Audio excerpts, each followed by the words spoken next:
भारतातल्या अशा काही महत्त्वपूर्ण ठिकाणांची नावं तुम्हाला मी सांगितली आहेत की ज्या ठिकाणी तांत्रिक विद्येला समाप्त केलं जातं.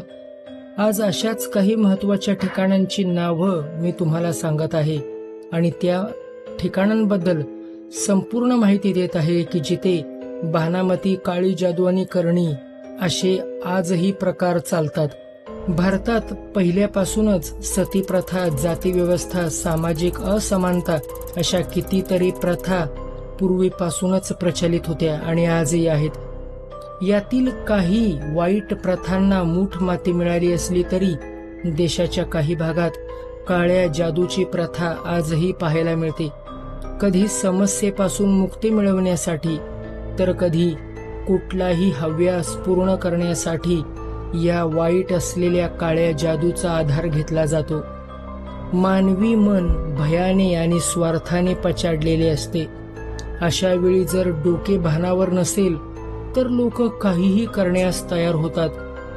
काळी जादू कधी कधी निष्पाप लोकांच्या जीवावर संकट बनते. जेव्हा आपण नरबळीसारख्या घटना ऐकतो तेव्हा अंगावर काटा येतो. काळ्या जादूच्या या प्रथेचा आजही इतका प्रभाव आहे की अलीकडे देखील अशा घटना आपल्याला ऐकायला मिळतात. आजही काही ठिकाणी नरबळी देण्याच्या प्रथेचे पालन केले जाते. अशाच महत्त्वाच्या अघोरी ठिकाणांची माहिती या व्हिडिओमध्ये मी तुम्हाला देत आहे.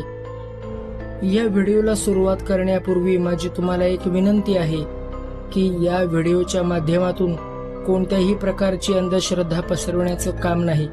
जे आहे ते ह्या व्हिडिओच्या माध्यमातून मी स्पष्ट सांगत आहे. तेव्हा साधकांनो, तुम्ही सुज्ञ आहात. या गोष्टी ऐका. पटल्या नसतील तर ऐकून सोडून द्या, पण ह्या गोष्टी खऱ्या आहेत.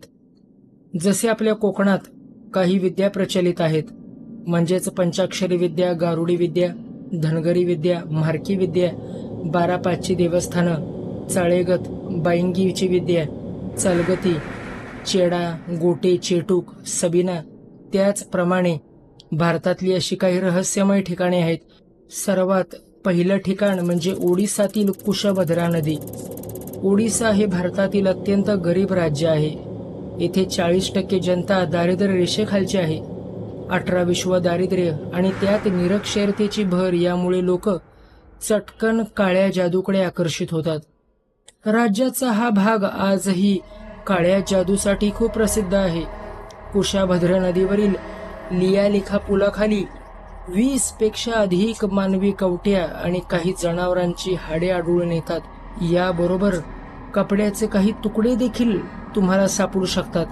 यावरूनच तिथे कोणत्या भयावह प्रकाराची काळी विद्या चालते याचा तुम्ही अंदाज बांधा. त्यानंतर दुसरं रहस्यमय ठिकाण केरळ राज्यातील पेरिनगोत्तुकरा. देशातील सर्वाधिक म्हणजे 90%पेक्षा जास्त साक्षरता असणारं राज्य अशी ख्याती केरळ राज्याची जरी असली तरी केरळात काळ्या जादूसारख्या अघोरी प्रथेचे मोठे प्रस्थ आहेत. या राज्यातील काही भागात या काळ्या विद्येचा प्रचंड प्रमाणात वापर केला जातो. पेरिनगोत्तुकरा हे येथील काळ्या जादूसाठी खूप प्रसिद्ध असणारे गाव. या गावच्या आर्थिक उलाढालीत या काळ्या जादूचा मोठा वाटा आहे. या काळ्या जादूमध्ये एक चट्टान किंवा कुट्टी चट्टान वापरला जातो आणि त्याच्यासोबत विष्णूच्या काळ्या अवतारातील एक मूर्ती वापरली जाते. हा विष्णू बैलावर बसून येतो आणि दैनंदिन जीवनातील संकटे दूर करतो किंवा अधिकाधिक संकट पेरतो अशी तिथं अंधश्रद्धा आहे. ही पूजा करण्यासाठी साधूंना भरपूर पैसे दिले जातात. ही पूजा करताना अंगात येण्याचे प्रकार देखील तिथे घडतात. यात तांत्रिक पूजा भरपूर प्रमाणात होतात.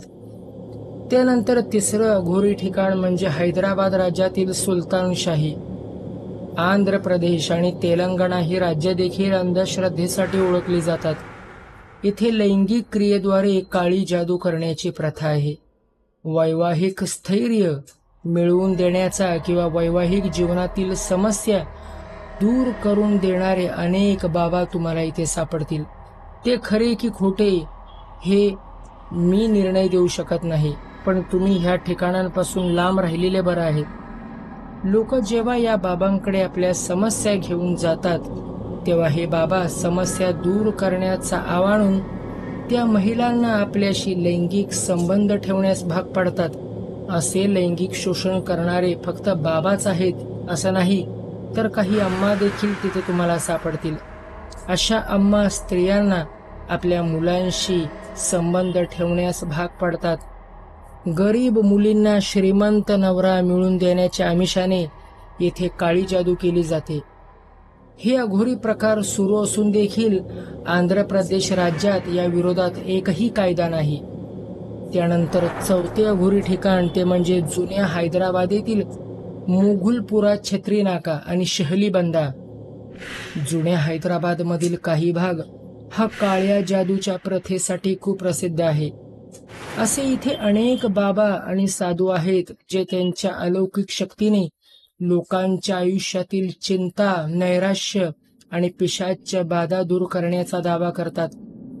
असा दावा करून लोकांना लुबाडणे हा त्यांचा व्यवसायच बनला आहे.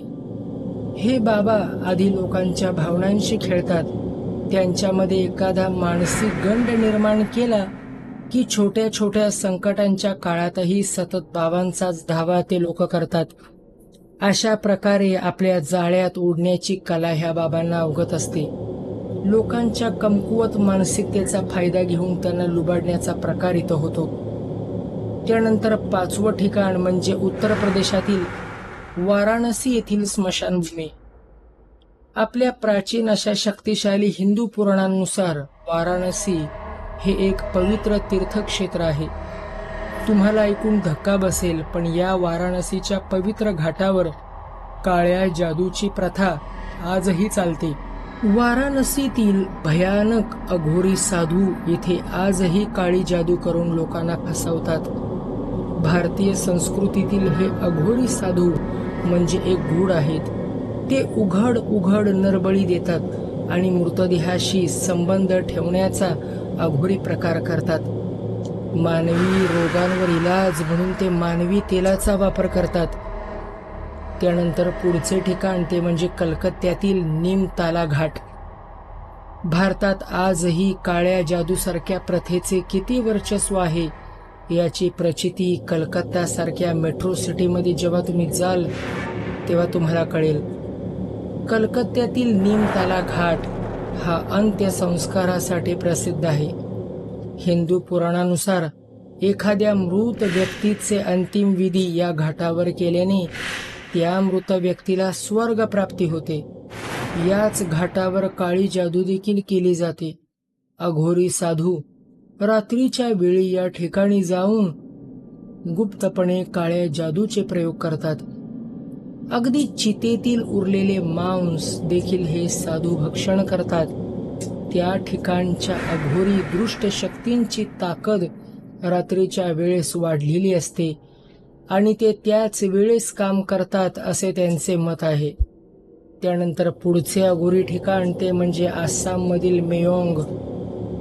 आसाम हे आपल्या भारतातील पूर्वेकडचे छोटंसं राज्य असून काळ्या जादूच्या प्रथेसाठी देखील ओळखलं जातं. काळी जादू मेयोंगच्या भूमीत कधीपासून प्रचलित आहे हे सहजासहजी सांगता येणार नाही, पण इथे काळी जादू ही मेयोंगच्या लोकांच्या जीवनातील एक महत्त्वाचा भाग आहे. इथल्या काळ्या जादूचे किस्से तर खूपच भयानक आहेत. इथे लोक हवेत गायब होतात किंवा त्यांचे अचानक प्राण्यात रूपांतर होते. तुम्ही कधी ह्या भागात गेलाच तर काळ्या जादूचे किस्से तुम्हाला नक्कीच ऐकायला मिळतील. तर अशी ही अघोरी आणि भयानक ठिकाणं तुम्हाला या व्हिडिओच्या माध्यमातून सांगितली. कोणत्याही पद्धतीची अंधश्रद्धा पसरविण्याचा माझा मुळीच उद्देश नाही, पण या व्हिडिओच्या माध्यमातून तुम्हाला एक गोष्ट सांगायची आहे की तुम्ही तुमच्या कुळदेवतेची, ग्रामदेवतेची आणि तुमच्या इष्टदेवतेची उपासना करा. तुम्ही सात्विक शक्तींची जितकी जास्त उपासना कराल तितकं तुम्हाला यश मिळेल आणि ह्या नकारात्मक शक्तींपासून तुमचा बचाव होईल. कोणीही नकारात्मक शक्तींच्या मागे भुलूनही जाऊ नका. त्यात पश्चातापाशिवाय दुसरं काहीही नाही. आपल्या महत्त्वाच्या पोस्टकरिता तसेच साधकांच्या प्रश्नांना उत्तर देण्यासाठी मी व्हॉट्सअपचा चॅनेल देखील तयार केला आहे आणि व्हॉट्सअपच्या चॅनलची लिंक या व्हिडिओच्या डिस्क्रिप्शनमध्ये तुम्हाला देत आहे. तसेच कम्युनिटी पोस्टमध्ये देखील मी लिंक अपलोड केलेली आहे. तरी कृपया तुम्ही त्या व्हॉट्सअपच्या चॅनलच्या लिंकचा लाभ अवश्य घ्या, म्हणजे तुमच्या प्रश्नांच्या संदर्भातील उत्तरं तुम्हाला तिथे मिळतील आणि जी काही नवनवीन माहिती असेल ती मी वेळोवेळी त्या चॅनलवर पोस्ट करत जाईन. अशीच महत्त्वाची माहिती घेऊन मी पुढील व्हिडिओमध्ये तुमच्या समोर प्रकट होईन. आता आज्ञा असावी. इति श्री गुरु दत्तात्रेय प्रणमस्तु. श्री गुरुदेव दत्त.